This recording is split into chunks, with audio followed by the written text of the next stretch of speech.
Today our topic is the derivation of a third equation of motion. Before this you have read or gone through two equations of motion. What was that? What was the first equation of motion? Please give me the answer. Only one person. I am asking question only with one person. So Vf is equal to Vi plus AT. What is the second equation of motion?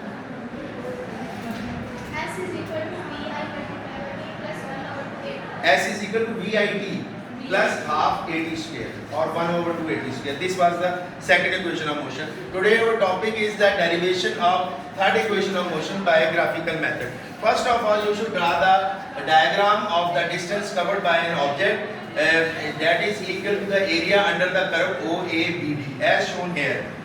This is a right angle triangle, geometrical shape, and this is the shape of a rectangle.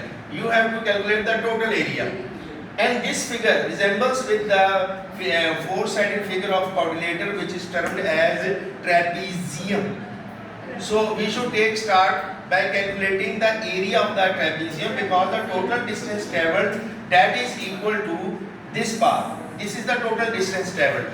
So area of trapezium we know very well, that is equal to 1 over 2 sum of parallel side into perpendicular distance. This is the formula how you should calculate the area of the trapezium. So it is after putting the value of parallel side from the figure. From the figure, what are the parallel sides? OA and BD. These are the parallel sides. So OA should be multiplied with BD. Then what is the perpendicular distance here? Can you answer me please? You stand up. What is the perpendicular distance? Stand up, I say. What is the perpendicular distance in the figure? Yes? AC and OD. These are the perpendicular distance and they are equal in magnitude, opposite to each other and parallel to each other. That's why you can use OD instead of AC in the diagram. So here we have the calculation. S is equal to 1 over 2 OA plus BD into the perpendicular distance AC. We are replacing AC with OD.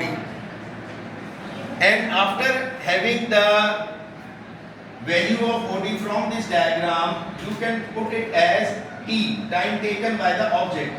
So here we replace instead of OD, T. Now you know that very well that the first equation of motion is Vf is equal to Vi plus AT. After deriving T from this equation, the value of T becomes Vf is equal to T is equal to Vf minus Vi over T.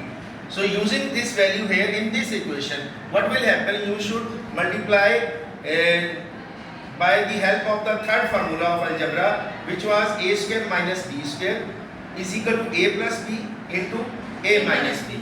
So here we are using this, and we get in final form the shape after cross multiplying 2as is equal to Vf square minus Vi square. This is the third equation of motion. Is there any query, any question? No, sir. Is it clear? Yes, okay, sir. that's good. Allah Hafiz.